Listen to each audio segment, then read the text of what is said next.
ഓർമ്മച്ചപ്പിലേക്ക് സ്വാഗതം. ഓർമ്മച്ചപ്പിൽ ഒരു മനുഷ്യന് എത്ര ഭൂമി ആവശ്യമാണ്? How much land does a man need? ഇത് 1986 റഷ്യൻ എഴുത്തുകാരനായിട്ടുള്ള ലിയോ ടോൾസ്റ്റോയ് എഴുതിയ ഒരു കഥയാണ്. ആ കഥയുടെ ചെറിയൊരു വിവരണമാണ് ഇന്നിവിടെ നടത്തുന്നത്. പാഹോം എന്ന പേരുള്ള ഒരു കർഷകൻ. ഈ കർഷകനാണ് ഈ കഥയിലെ നായകൻ. അദ്ദേഹം ഒരു ദിവസം ഉറക്കമുണരുമ്പോൾ അയാളുടെ ഭാര്യയും ഭാര്യയുടെ അനിയത്തിയും കൂടി പട്ടണത്തിൻ്റെയും അതുപോലെ തന്നെ കർഷക ജീവിതത്തിൻ്റെ ഗുണഗണങ്ങളെപ്പറ്റി വിവാദം നടത്തുകയായിരുന്നു. അദ്ദേഹം കേട്ടുകൊണ്ടാണ് എഴുന്നേൽക്കുന്നത്. അപ്പോൾ ഇദ്ദേഹത്തിന് സ്വന്തമായി ഭൂമിയില്ല. ഭൂമി വാടകയ്ക്കെടുത്താണ് കൃഷി നടത്തുന്നത്.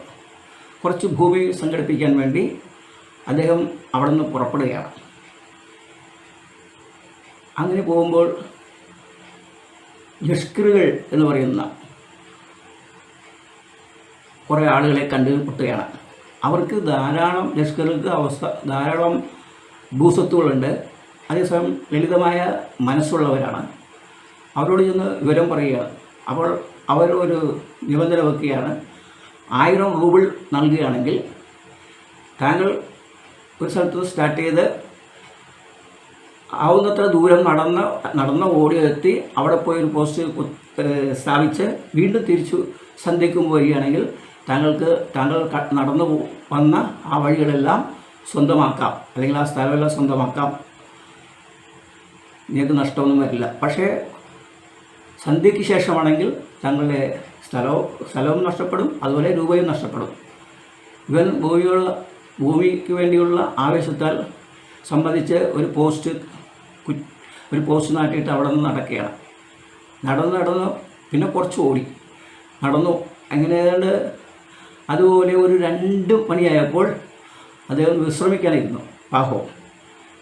അപ്പോൾ കയ്യിലൊരു പൊതിയുണ്ടായിരുന്നു. ആ പൊതിയിലെ ഭക്ഷണമൊക്കെ കഴിച്ച് അങ്ങനെ ഇരിക്കുന്ന സമയത്ത് ഒന്ന് വിശ്രമിക്കാൻ ഇരിക്കുമ്പോൾ മയങ്ങിപ്പോവുകയാണ്. ആ മയക്കത്തിൽ അദ്ദേഹം ഒരു ദിവാസ്വപ്നം കാണുകയാണ്. ആ സ്വപ്നം എന്ന് പറയുന്നത് സാത്താൻ്റെ മടിയിൽ പാഹോം കിടക്കുന്നു. സാത്താൻ പാഹോമിനെ വശീകരിച്ച് തൻ്റെ കൂടെ കൂട്ടുന്നതായിട്ടാണ് കാണുന്നത്. പെട്ടെന്ന് ഉണർന്നപ്പോൾ നേരം അസ്തമിക്കാനായിട്ട് കുറച്ച് സമയമുള്ളൂ.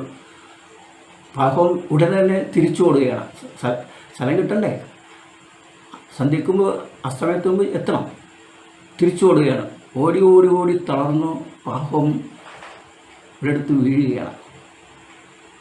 അദ്ദേഹത്തിന് രക്തസമ്മർദ്ദം കൂടി വീഴുകയാണ്. അങ്ങനെ അവിടെ വീണുപോയി. കുറച്ച് കഴിഞ്ഞ് പാഹോമിൻ്റെ സഹപ്രവർത്തകൻ പാഹോമിനെ അന്വേഷിച്ച് വരികയാണ്. സന്ധ്യ കഴിഞ്ഞല്ലോ. അങ്ങനെ അന്വേഷിച്ച് വരുമ്പോൾ പാഹോം വീണ് കിടക്കുന്നു. നോക്കുമ്പോൾ അദ്ദേഹം മരിച്ചിരിക്കുകയാണ്. അപ്പോൾ ആ സഹപ്രവർത്തകൻ എന്ത് ചെയ്തു? അവിടെ ഒരു 6 അടി മണ്ണ് കുഴിച്ച് കുഴിയെടുത്ത് അവിടെ പാഹോമിനെ അടക്കുകയാണ്. ഇപ്പോൾ മനസ്സിലായില്ലേ ഒരു മനുഷ്യന് എത്ര ഭൂമി ആവശ്യമാണ്? ഈ കഥയിൽ നിന്ന് മനസ്സിലാക്കാം. ഇതാണ് ടോൾസ്റ്റോയുടെ കഥ. ഒരു മനുഷ്യന് എത്ര ഭൂമി ആവശ്യമാണ്. നന്ദി, നമസ്കാരം.